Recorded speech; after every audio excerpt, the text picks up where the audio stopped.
Hello guys, welcome to our channel. నేను మీ anchor Teja. Present అయితే నేను బీఆర్ఎస్ పార్టీ లీడర్ కవిత గారి ఇంటి దగ్గర రావడం జరిగింది. సో మీ అందరికీ బాగా తెలుసు కవిత గారికి బెయిల్ ఎప్పుడెప్పుడు వస్తుందని చెప్పేసి ఇక్కడ తెలంగాణ రాష్ట్ర ప్రజలందరూ కూడా ఎన్నో రోజుల నుంచి అయితే ఎదురు చూస్తున్నారు. ఇప్పటికీ కవిత గారు జైలుకి వెళ్ళి 5 నెలలు అవుతుంది. సరిగ్గా 2024 మార్చ్ 15వ తేదీన ఇక్కడ ఈడీ ఆఫీసర్లు వచ్చి కవిత గారిని ఇక్కడ అరెస్ట్ చేయడం కూడా మనందరం చూసాం. దాని తర్వాత కేటీఆర్ గారు ఆ ఈడీ ఆఫీసర్ సంబంధించి భానుప్రియ అనే వ్యక్తితో కూడా ఇక్కడ గొడవకు కూడా దిగారు. ఏ కారణంతో మీరు అరెస్ట్ చేస్తున్నారని చెప్పేసి. యాక్చువల్గా కవిత గారు లిక్కర్ స్కామ్లో అరెస్ట్ అయిన విషయం మనందరికీ తెలుసా. అంటే ఆ లిక్కర్ స్కామ్లో కవిత గారికి సంబంధించి ఆమె ఎంతవరకు ఉన్నది ఇప్పటివరకు అయితే తెలియదు. అండ్ ఆ లిక్కర్ స్కామ్కి సంబంధించి చాలా పెద్ద పెద్ద వ్యక్తులు అరెస్ట్ అయ్యారు. మనీషా సిసోడియా కానీ అలాగే కేజ్రీవాల్ కానీ ఇలాంటి పెద్ద తలకాలన్నీ కూడా ఉన్నాయి.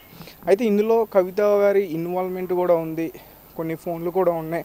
ఆ ఫోన్లలో కూడా చాలా ఆధారాలు ఉన్నాయి. సో దాని ద్వారానే కవిత గారిని అరెస్ట్ చేశారు. దాని తర్వాత 26వ తేదీన జ్యుడిషియల్ కస్టడీకి తిహార్ జైలుకి ఆమెను పంపించారు. సో ఈరోజు కవిత గారికి బెయిల్ వస్తుందని చెప్పేసి ఒక న్యూస్ బయటకు రావడం చూసాం. అలాగే కవిత గారు ప్రజెంట్ మనం ఆమె ఇంటి దగ్గర చూసుకుంటే కూడా మరి ఎలాంటి హడావిడి సందడి ఏం కనిపించట్లేదు. బహుశా వీళ్ళందరూ కూడా బీఆర్ఎస్ భవన్ దగ్గర హడావిడి చేస్తున్నట్లు కూడా చెప్తున్నారు. సో అంటే కవిత గారి ఇంటికి సంబంధించి ఇక్కడైతే కూడా ఎవరు కూడా ఎలాంటి హడావిడి చేయట్లేదు. ఢిల్లీ లిక్కర్ స్కామ్ కేసులో బీఆర్ఎస్ ఎమ్మెల్సీ కవితకు భారీ ఉరాట దక్కింది. సుప్రీంకోర్టు ఆమెకు బెయిల్ మంజూరు చేసింది. ఈడీ సిబిఐ కేసులో కవితకు బెయిల్ మంజూరు చేస్తూ సుప్రీంకోర్టు తీర్పును వెలువరించింది. ఇప్పటికే ఈడీ సిబిఐ కేసులో ఛార్జ్షీట్ దాఖలైనందు ఆమె జైల్లో ఉండాల్సిన పని లేదని న్యాయస్థానం అభిప్రాయపడింది. దేశవ్యాప్తంగా సంచలనం సృష్టించిన ఢిల్లీ లిక్కర్ స్కామ్లో బీఆర్ఎస్ ఎమ్మెల్సీ మాజీ సీఎం కేసీఆర్ కుమార్తె కల్వకుట్ల కవితకు బెయిల్ మంజూరు అయ్యింది. ఈడీ సిబిఐ కేసుల్లో కవిత సుప్రీంకోర్టులో బెయిల్ పిటిషన్ దాఖలు చేయగా నేడు జస్టిస్ గవాయ్ విశ్వనాథ్లతో కూడిన ధర్మాసనం విచారణ జరిపింది. గంటన్నర పాటు వాడివేడిగా వాదనలు జరగ్గా ఇరుపక్షాల వాదనలు విన్న న్యాయస్థానం కవితకు ఈడీ సిబిఐ కేసులో బెయిల్ మంజూరు చేసింది. ఇక ఢిల్లీ లిక్కర్ స్కామ్ కేసులో కవితను ఈ ఏడాది మార్చి 25న ఈడీ అధికారులు హైదరాబాద్లో అరెస్ట్ చేశారు. ఆ తర్వాత ఏప్రిల్ 11న సిబిఐ కూడా అదుపులోకి తీసుకుంది. సౌత్ గ్రూప్ ద్వారా 100 కోట్ల స్కామ్కు పాల్పడినట్లు అభియోగాలు మోపారు. ఈ మేరకు రౌస్ అవెన్యూ కోర్టులో ఛార్జ్షీట్ దాఖలు చేయగా న్యాయస్థానం ఆమెకు జ్యుడిషియల్ రిమాండ్ విధించింది. దీంతో కవిత గత 5 నెలలకు పైగా తిహార్ జైల్లోనే మగ్గిపోతూ ఉన్నారు.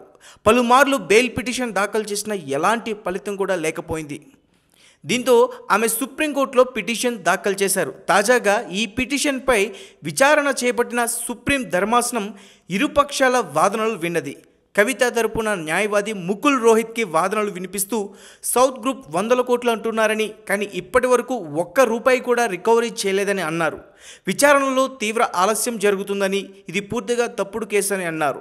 దర్యాప్తు సంస్థలు అడిగిన ఫోన్లను కవిత ఇప్పటికే అప్పగించారన్నారు. కవిత ఫోన్లు మార్చారని అంటున్నారని, ఫోన్లో మార్చడంలో తప్పేముందని ప్రశ్నించారు. ఈ కేసులో ఇప్పటి వరకు 493 మంది సాక్షులను విచారించనున్నారు. సాక్షులను బెదిరించారని కవితపై అభియోగాలు మోపుతున్నారని, కానీ ఇక్కడ కేసు నమోదు కాలేదన్నారు. కవిత ఎక్కడికి పారిపోదని, సిసోడియాకు ఇచ్చిన బెయిల్ అవకాశాలే కవితకు కూడా కత్తిగా వర్తిస్తాయని చెప్పారు. వీటన్నిటిని పరిగణలోకి తీసుకుని బెయిల్ మంజూరు చేయాలన్నారు. ఇక ఇరుపక్షాల వాదనలు విన్న న్యాయస్థానం కవితకు సెక్షన్ 45 ఎందుకు వర్తించదని సిబిఐ ఈడీ న్యాయవాదిని ప్రశ్నించింది. ఈ కేసులో అప్రూవర్గా మారిన అరుణ్ పిల్లై తన స్టేట్మెంట్ ఎందుకు ఉపసంహరించుకున్నారని ప్రశ్నించింది. ఈ కేసులో సిబిఐ ఈడీ ఇప్పటికే ఛార్జ్షీట్ దాఖలు చేసినందుకు నిందితురాలు కవిత జైల్లో ఉండాల్సిన అవసరం లేదన్నారు. ఈ మేరకు కవితకు కండిషనల్తో కూడిన బెయిల్ మంజూరు చేశారు. 10 లక్షల వ్యక్తిగత పూచీకత్తు, పాస్పోర్ట్ స్వాధీనం చేయాలని కవిత తరపు న్యాయమూర్తిని ఆదేశించింది. సో చూద్దాం కవిత బెయిల్ మీద బయట ఎన్ని రోజులు ఉంటారు. కవితకు మొత్తానికైతే బెయిల్ అయితే దొరికింది. బెయిల్ మీద కవిత బయట ఎన్ని రోజులు ఉంటారనే వార్త ఇప్పుడు బాగా చర్చనీయాంశంగా మారింది. సో మొత్తానికి కవిత అయితే బయటకు వచ్చారు. వాళ్ళ ఇంటి దగ్గర భారీగా సంబరాలు చేపట్టబోతున్నారంటూ కూడా వార్తలు బయటకు వస్తున్నాయి. మరి చూద్దాం కవితకు బెయిల్ వచ్చింది. మొత్తానికి కేసీఆర్ గారి ఒక పెద్ద ఉరాట లభించిందని కూడా చెప్తున్నారు.